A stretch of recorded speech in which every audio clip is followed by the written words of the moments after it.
This is The Growl with your host, William. I came from the mud. There's dirt on my hands. Strong like a tree. There's roots where I stand. Oh, I've been running from the law. Hope they won't shoot me down soon.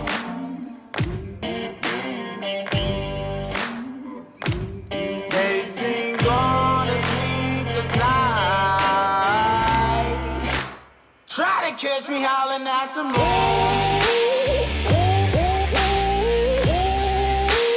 Try to catch me howling at the moon.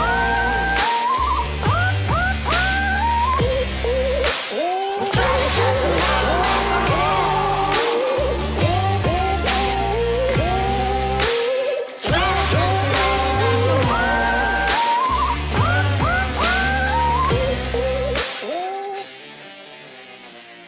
When it rains, it pours. Thanks for lending your ear to this next growl. I had a episode in mind, and I think I'm going to wait on that one because my best friend, I call her the Hummingbird, and we have some amazing talks, and she's actually one of the main reasons why I've started this. She called me the Growling Guru. The growl actually comes a lot from my last name. And we decided, why not share this? Why not get this out to you and others that might appreciate or welcome a different perspective on things? And, of all the topics her and I have talked about over the years, I definitely have, there's a lot of information, a lot of growl that I can offer. I did want to, originally I was looking at kind of the legacy of our presidents. And I've decided I'm going to go in and put that episode for a later time. And I wanted to talk about the disease of perfection. For a couple of reasons.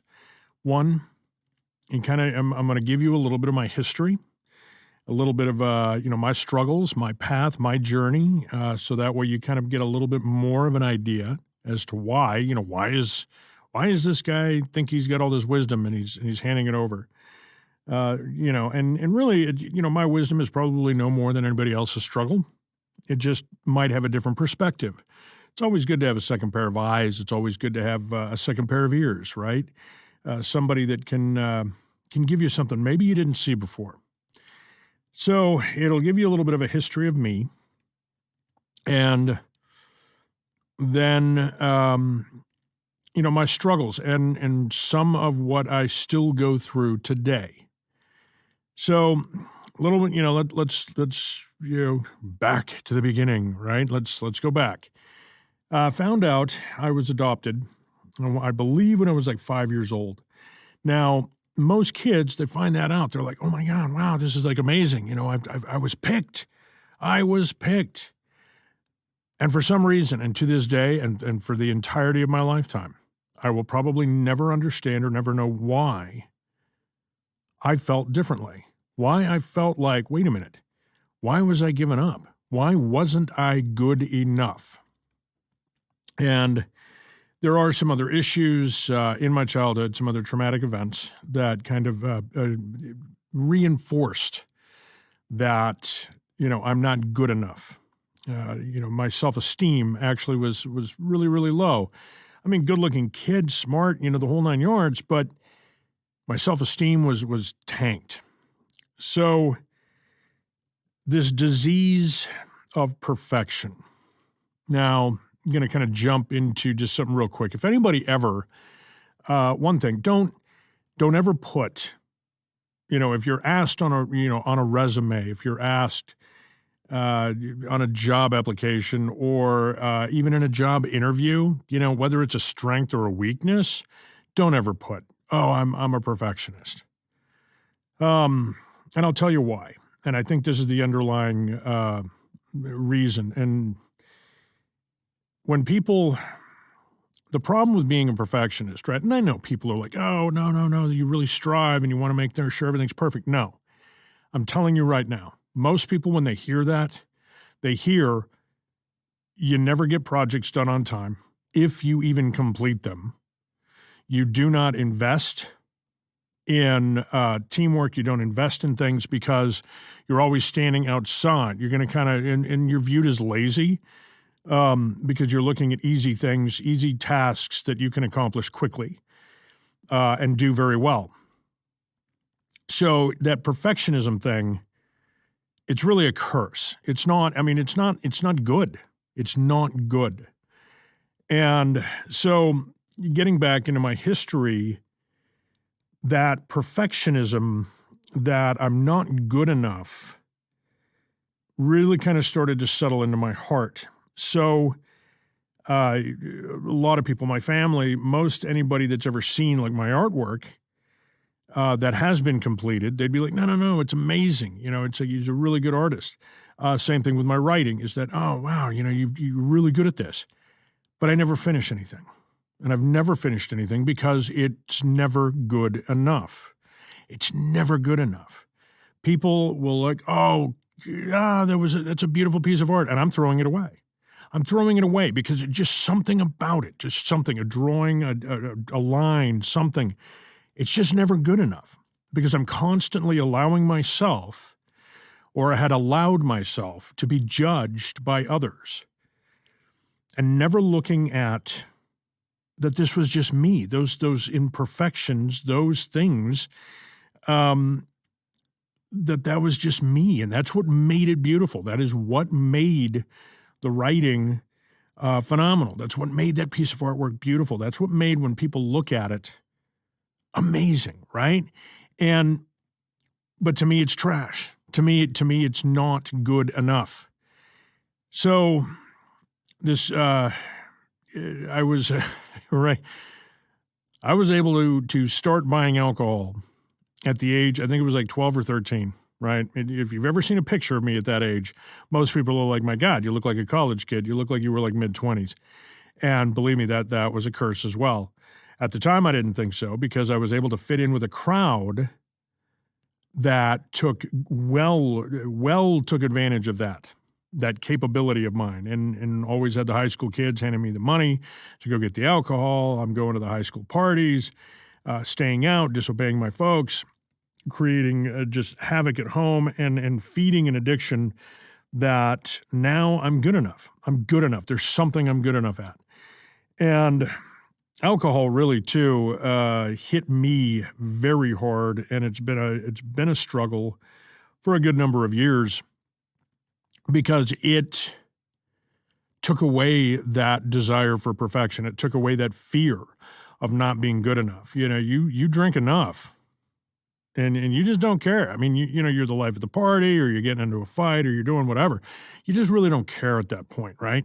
So to me, it suddenly was like, oh, I can be myself. I can do this. I can do that. Now, when you look at alcoholics, you know, a lot of them are like, okay, they'll come home, they've got their 12-pack, they got their bottle, whatever it might be, and they're happy just sitting watching TV and getting drunk. Okay, now that wasn't me.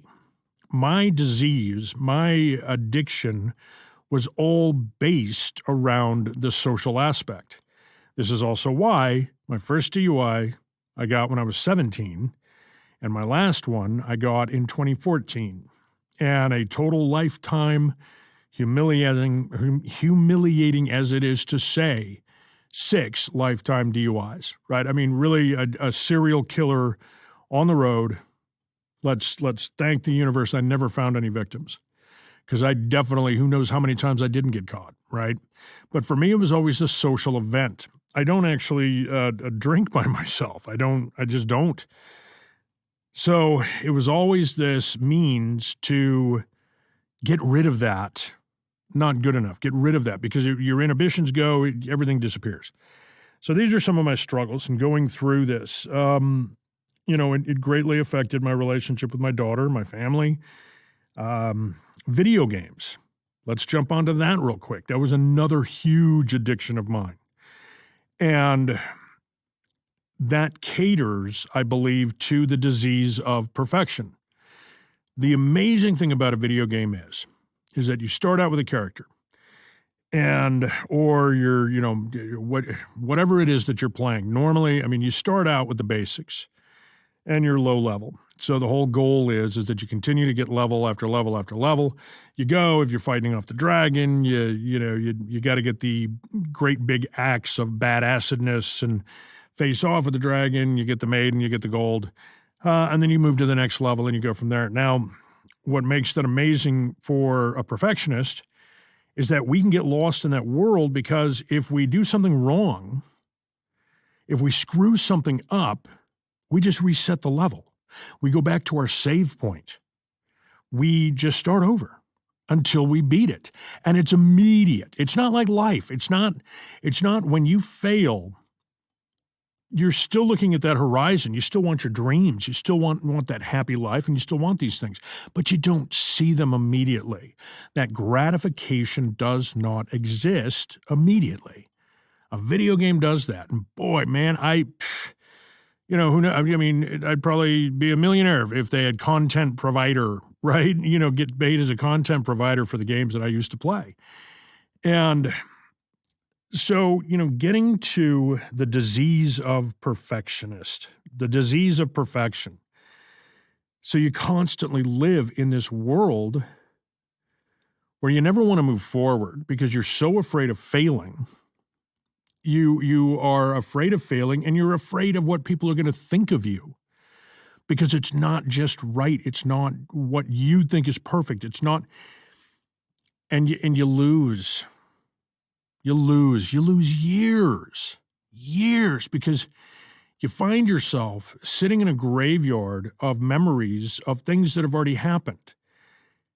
And it's a lot easier to go through and think of all the different solutions to something that already occurred than it is to fail at an unknown, right? And it may not, and that may not even be perfection. I know there are a lot of people that have, you have that fear of success, the fear of failure.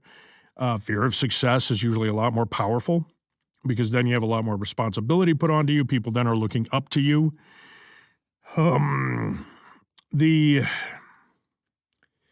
So perfectionism, to me, it's a disease. It's a mental and emotional illness. Now, I'm not a doctor, so they don't have medication for it. It's your struggle.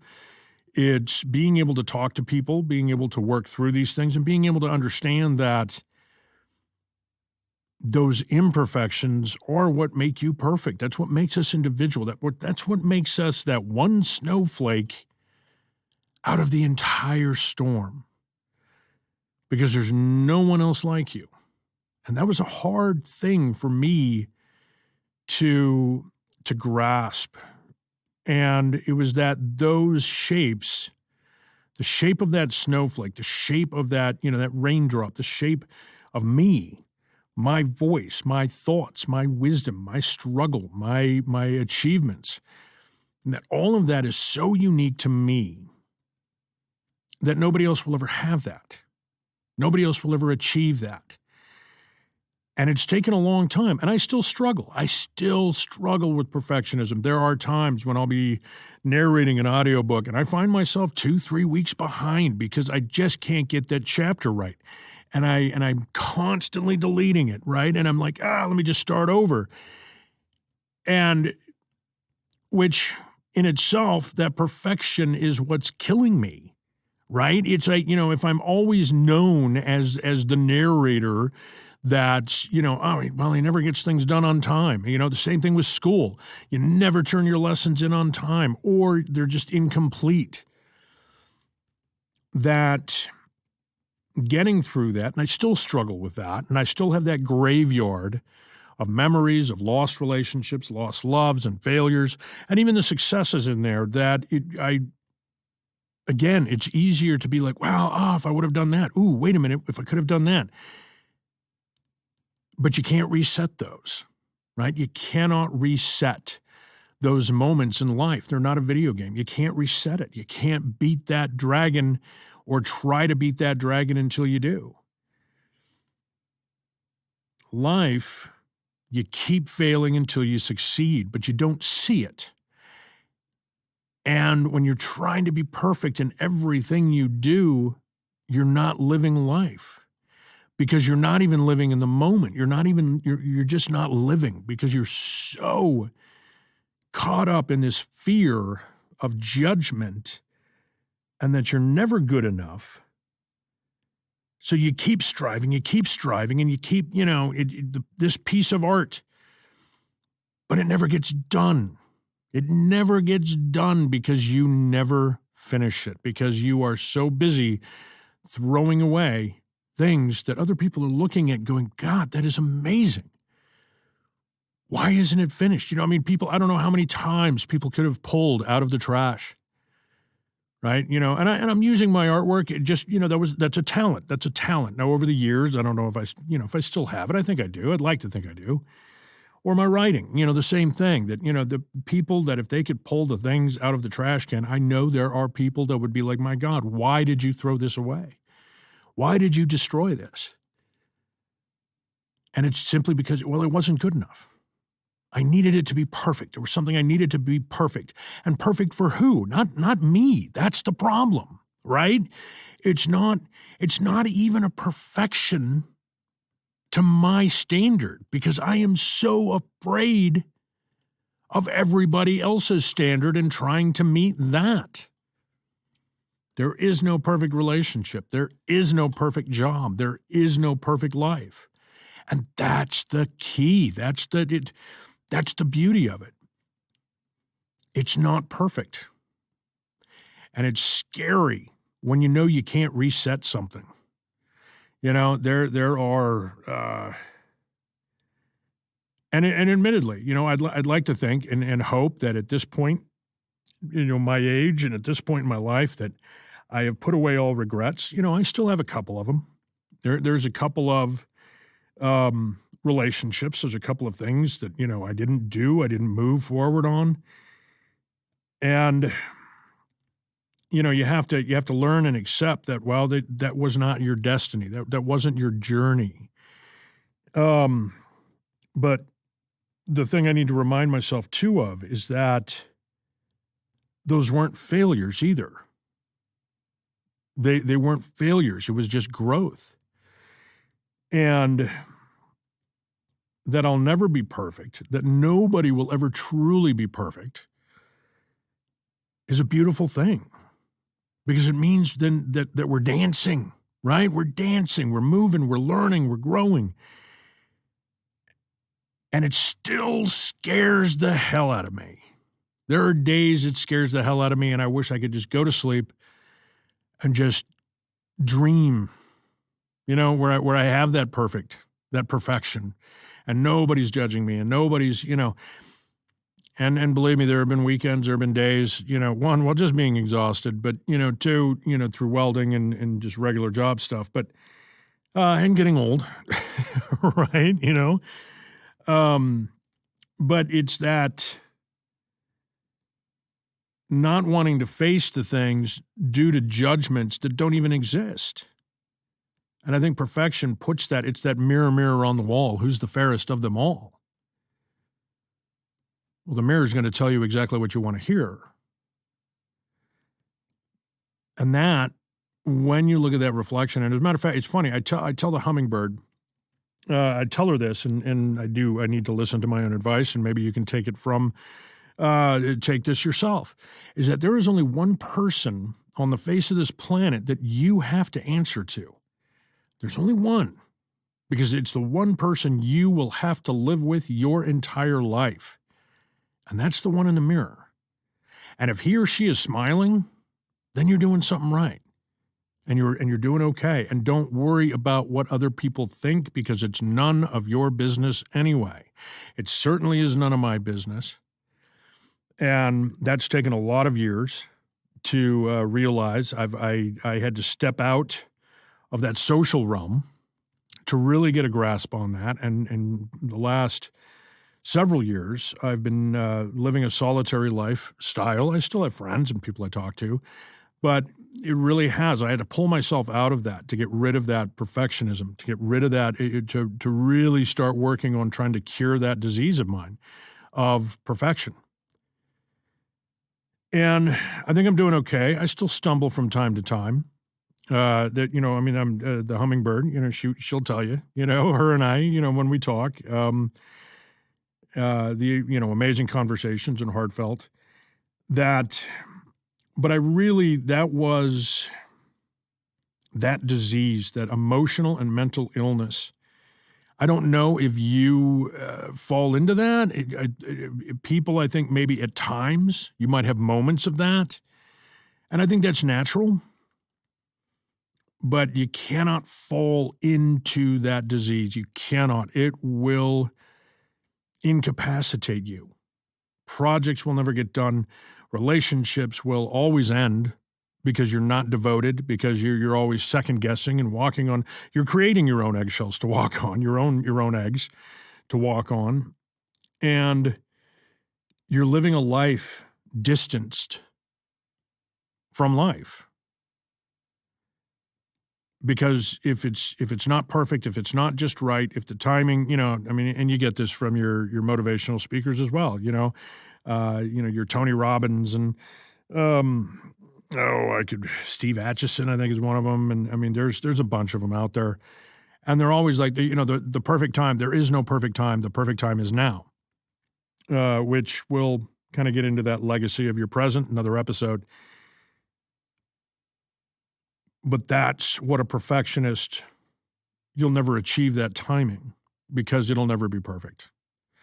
So you got to put that away. You got to get over that fear. You got to break that reef, get off that island, get out in the great big. You got to, shake hands with that stranger. You got to have that conversation. You got to step up and look to that new job. You got to develop skills. You got to learn. You just be yourself. We are all so unique, and that's our perfection. That is our perfection, is that uniqueness, that individuality. Nobody has my voice. Nobody has my looks. Nobody has my stature, my skills, my wisdom, my knowledge. Nobody has that because nobody has seen the world through my eyes, and nobody has felt the world through my heart. That is me, and that is me alone. And that's the same thing with you. And that's what makes us great and wonderful and special. So let's keep striving. Let's live in a world where we do our best, right? We do our best. And there are times when it's okay to look at something and be like, you know what? That is actually good enough. That is good enough.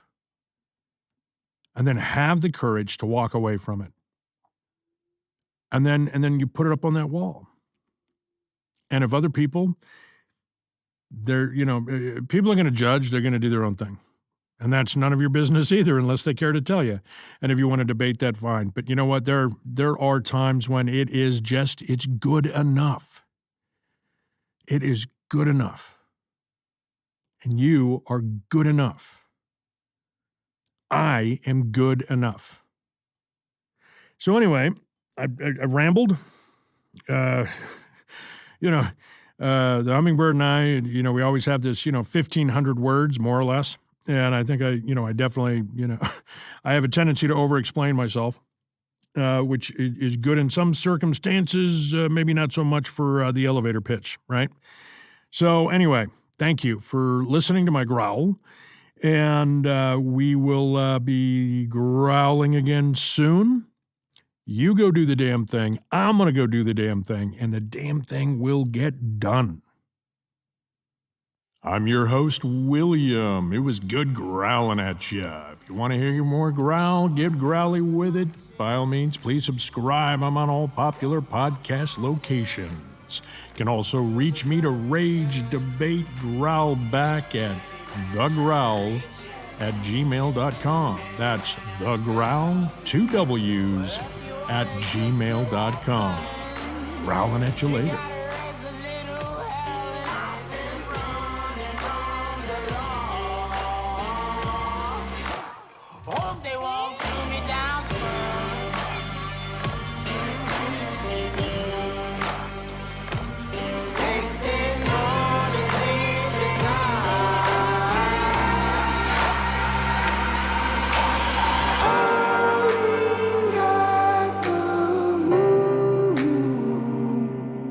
you find me.